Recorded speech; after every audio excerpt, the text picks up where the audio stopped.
प्रधानमंत्री जी ने सारे राजनीतिक दल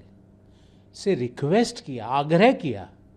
कि देश की मातृशक्ति के हक के बीच में रोड़ा ना अटकाएं। देश की मातृशक्ति को उनका हक देना देश के लिए जरूरी है, विकसित भारत के संकल्प को पूरा करने के लिए जरूरी है।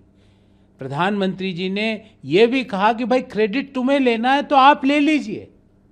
पर आप देश की मातृशक्ति को उनके हक के बीच में रोड़ा मत अटकाइए। मुझे उम्मीद है प्रधानमंत्री जी का आह्वान सुनकर जितने भी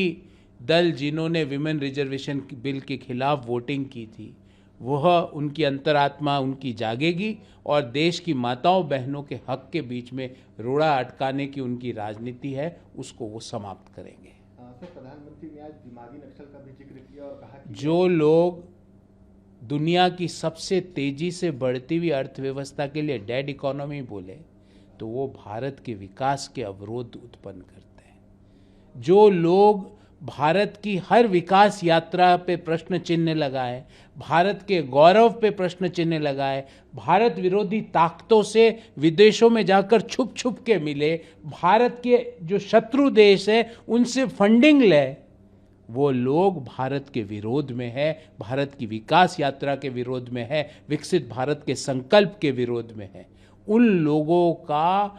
लोगों का जो वैचारिक जो मत है वो भारत के विरोध में है। प्रधानमंत्री जी ने आह्वान किया कि ऐसे लोगों को चिन्हित किया जाना चाहिए जिनकी सोच भारत के विरोध है। भारत के सम्मान जब होता है, भारत जब आगे बढ़ता है तो उनके हृदय में कष्ट होता है। ऐसे लोगों को चिन्हित करके साइडलाइन किया जाना जरूरी है, क्योंकि जैसा प्रधानमंत्री जी ने लाल किले की प्राचीर से कहा कि विकसित भारत 2047 का जो सबसे मजबूत पिलर है वो देश के युवा है। और जिस तरह से युवाओं के लिए 1 करोड़ युवाओं को एआई की ट्रेनिंग से लेकर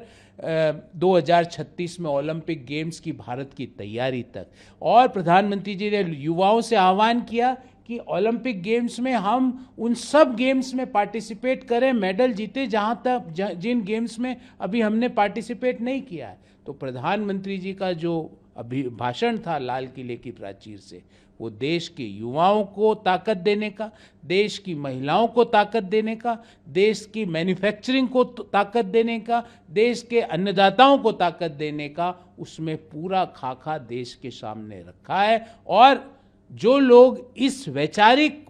युद्ध में भारत के खिलाफ है, जो दिमागी रूप से भारत का विरोध करते हैं,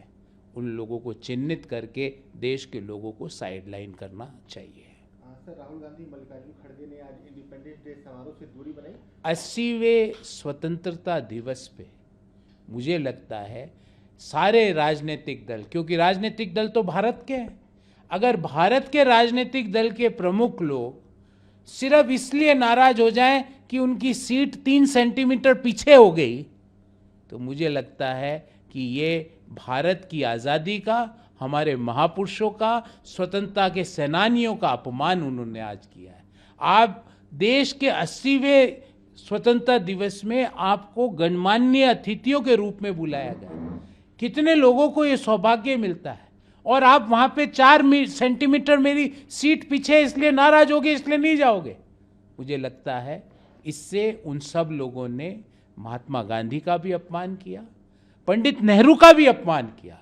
सरदार पटेल का भी अपमान किया, सुभाष चंद्र बोस का भी अपमान किया, जिन लोगों ने अपना पूरा जीवन खपा दिया देश की आज़ादी के लिए। और उस आज़ादी के महोत्सव में अगर आपको ये सिर्फ प्रॉब्लम है कि मेरी 4 सेंटीमीटर सीट आगे और पीछे क्यों हो गई,